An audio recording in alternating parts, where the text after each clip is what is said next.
आज हम स्टार्ट करने जा जो चैप्टर वो है इवोल्यूशन। इस चैप्टर के सारे नोट्स मेरे टेलीग्राम चैनल पे और इसकी सारी डीपीपी मेरे टेलीग्राम चैनल पे मिल जाएगी। सो ये लेक्चर देखो, इसके बाद मेरे टेलीग्राम चैनल पे जाओ, solve the question, read the notes and you are done with this topic. Evolution की अगर हम बात समझें तो हम जो इवोल्यूशन का डेफिनेशन है वो बाद में समझते हैं। पहले जब एनसीईआरटी में स्टार्ट करते हैं तो वो सिंपल सी बात लिखता है इवोल्यूशन का कि over a period of time, over a period of time. जब एक हम टाइम पीरियड समझें कि मान लो कि हमने एक टाइम पीरियड लिया 10,000 ईयर, ओके, 10,000 ईयर का हमने एक टाइम पीरियड लिया और हम इसके बीच में कुछ चेंजेस देखते हैं। तो हम जब एक एरिया ए में थे तो यहाँ पे ना एक सिर्फ और सिर्फ ऐसे प्लांट उगते थे ना जो बहुत ग्रीन ग्रीन थे, ओके। और अब हम आते हैं फ्रॉम, हम मानते भी टाइम है फर्स्ट ईयर का, ठीक है। अभी हम आते हैं 5,000 ईयर के बाद। यहाँ पर जब हम 5,000 ईयर के बाद आए तो हमें दिखा कि यहाँ पे कुछ और तरह के भी प्लांट हमें दिख रहे हैं। इसकी प्लांट की स्पीशीज़ की वैरायटी चेंज हो चुकी है, कुछ यहाँ पे डिफरेंट कलर के भी ग्रासेस हमें दिखने लग गए। हम यहाँ पे 10,000 ईयर के बाद आए,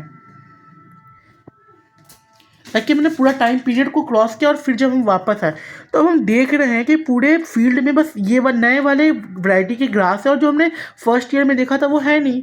तो यहाँ से क्या मानेंगे कि हम जैसे जैसे हमने टाइम पीरियड को इंक्रीज़ किया हमें यहाँ पे चेंजेस दिखे। हमने जैसे जैसे टाइम पीरियड को इंक्रीज़ किया हमें यहाँ पे क्या दिखा, चेंजेस दिखा। जब हम टाइम पीरियड 1 में लिए थे हमें एक ही स्पीसीज दिखी थी जो डोमिनेट कर रही थी, जो थी ब्लैक कलर की। हमने 5,000 ईयर के बाद आके देखा तो हमें 2 स्पीशीज दिखी, पर स्टिल ब्लैक वाली डोमिनेट कर रही थी, फील्ड में ब्लैक वाले ज़्यादा थे। पर जब हम 10 साल के बाद आके देखे तो अभी भी डोमिनेट, अभी भी है तो दोनों, पर अब डोमिनेट कौन कर रही, ब्लू वाली। तो क्या हुआ, over a period of time यहाँ पे चेंजेस हुए।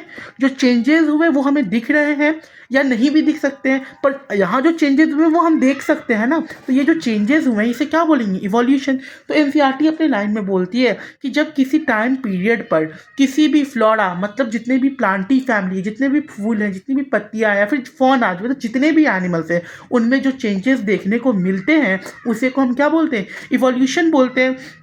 इसलिए अगर हम समझे जैसे हमारा इवोल्यूशन हुआ तो हम लोग कैसे थे, मंकी थे, और मंकी से हम ह्यूमन अवॉइड हुए हैं, मतलब हम ह्यूमन बने हैं। तो कहीं ना कहीं ये भी इवोल्यूशन है। पहले हम कैसे थे, एप्स लाइक थे हम, और फिर अब हम कैसे होमिनोइड्स हैं, मतलब इंसानों की तरह दिखते हैं, होमिनोइड।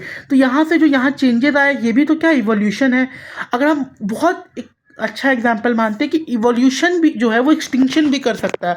अगर कोई समय के साथ इवोल्यूट नहीं हुआ, अपने आप को उस चीज़ों में नहीं डाला तो वो एक्सटिंक्ट हो जाता है।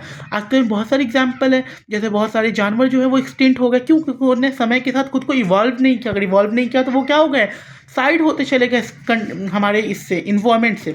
अगर हम समझते हैं इवोल्यूशन को, सबसे पहले अगर हम समझेंगे इवोल्यूशन की हम बात कर रहे हैं किसके बेसिस पे कर रहे हैं, एक प्लांट और एक एनिमल के ऊपर। भी हमने फ्लोरा और फौना को समझा, पर ये फ्लोरा और फौना है कहाँ, हमारे अर्थ पे, और अर्थ कहाँ है, हमारे इस यूनिवर्स में, मिल्की वे गैलेक्सी में। तो अगर हम इसको समझना स्टार्ट करते हैं तो अर्थ का इवोल्यूशन कैसे हुआ, हम पहले यूनिवर्स का इवोल्यूशन समझते हैं फिर अर्थ का समझेंगे।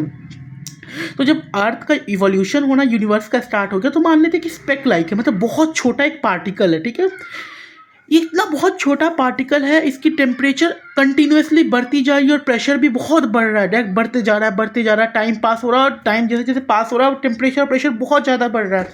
टेम्परेचर प्रेशर बढ़ते बढ़ते इतना हो गया कि इसके अंदर बहुत ज़्यादा थर्मोन्यूक्लियर रिएक्शन होने लगा। कौन सा रिएक्शन, थर्मोन्यूक्लियर। थर्मो मतलब हीट, न्यूक्लियर मतलब इसके अंदर के न्यूक्लियर में चेंजेस। केमिकल रिएक्शन में हमेशा इलेक्ट्रॉन चेंज होता है, पर एक थर्मोन्यूक्लियर या न्यूक्लियर रिएक्शन में हमेशा एक न्यूक्लियस चेंज होगा। जब भी न्यूक्लियस चेंज होगा तो वो रिएक्शन बहुत ज़्यादा डायनेमिक होता है, इतना बड़ा डायनेमिक होगा कि वो हमारे अनइमेजिनेबल थॉट्स में होता है। तो कैसा रिएक्शन हुआ, थर्मोन्यूक्लियर रिएक्शन हुआ।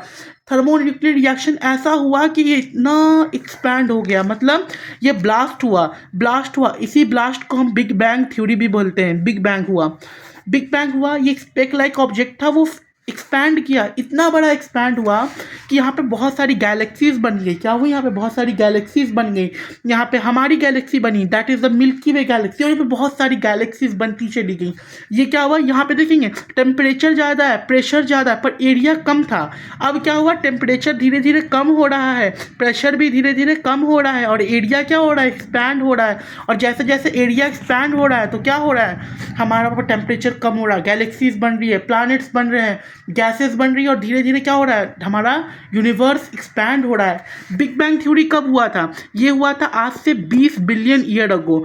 20 बिलियन ईयर अगो पहले क्या हुआ था? हमारा बिग बैंग थ्योरी। और हमारे यूनिवर्स का ओरिजिन भी कब हुआ था? 20 बिलियन ईयर अगो।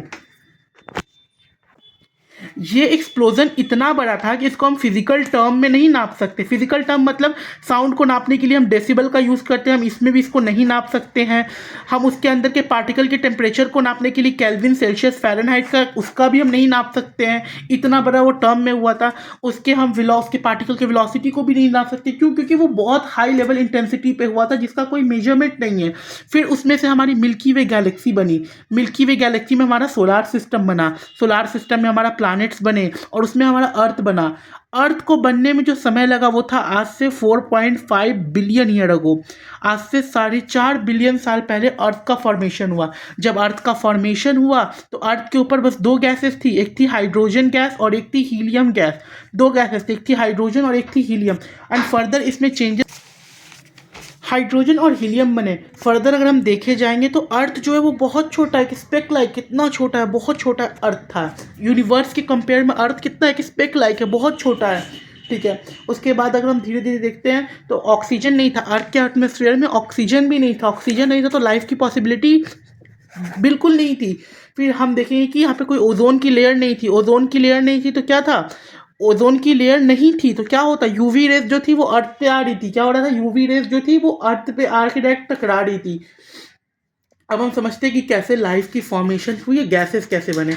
तो फर्दर होता क्या है कि डिफरेंट हमारे पास गैसेस बने, जैसे कि क्या हुआ? CH4 बना, NHNO, NH3 बना, अमोनिया बना, CO2 बना, SO2 बना।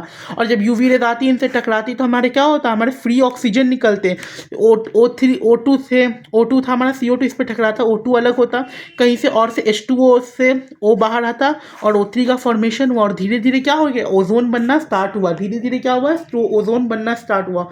और जैसे जैसे ओजोन बनना स्टार्ट हुआ वैसे वैसे लाइफ की पॉसिबिलिटी आना स्टार्ट हुई।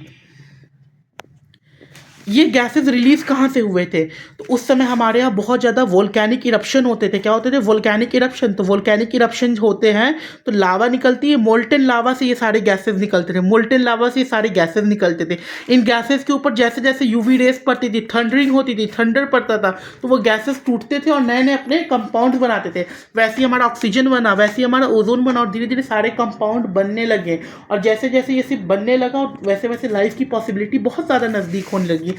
इसके 500 मिलियन बाद, इससे 500 मिलियन ईयर अगो क्या आई? Life I. क्या आई? पहली लाइफ आई। अगर हम अब थोड़े से स्टार्स के बारे में बात कर लेंगे, ये स्टार्स है और यहाँ हम इसको देख रहे हैं। तो ये जो स्टार आज हम देख रहे हैं तो ये कब के शायद ख़त्म हो चुके होंगे। हर स्टार की एक लाइफ होती है, उनके अंदर एक थर्मोन्यूक्लियर रिएक्शन चल रहा है, हीलियम हाइड्रोजन में कन्वर्जन होता रहता है। तो हर एक स्टार की लाइफ होती है, वो अपना लाइफ स्पेन कंप्लीट करने के बाद उसकी डेथ हो जाती है स्टार की। तो मे बी जो आज हम स्टार को ट्विंकल होता है, चमकता हुआ देख रहे हैं, वो शायद कभी पहले ख़त्म हो चुका है। हम उसको आज इसलिए देख रहे हैं कि हमारे बीच की और उसके बीच की दूरी जो है, डिस्टेंस जो है वो बहुत ज़्यादा है। इतना ज़्यादा है कि इनको ट्रैवल करने में इसको बहुत ज़्यादा लाइट ईयर लग गया। तो वो लाइट को वो जब तक हमारी रोशनी आंखों में पहुंची शायद तब तक वो स्टार खत्म हो चुका है। और इस लंबे डिस्टेंस को हम लोग बोलते हैं स्टेलार डिस्टेंस। स्टेलार डिस्टेंस का हम यूज़ कब करते हैं? जब हमें लाइट ईयर में किसी चीज़ को निकालना होता है। तो हमने इवोल्यूशन का बेसिक पढ़ चुके हैं and we are done with this point. और नेक्स्ट इन द नेक्स्ट हम डिफरेंट थियोरी ऑफ लाइफ पढ़ेंगे।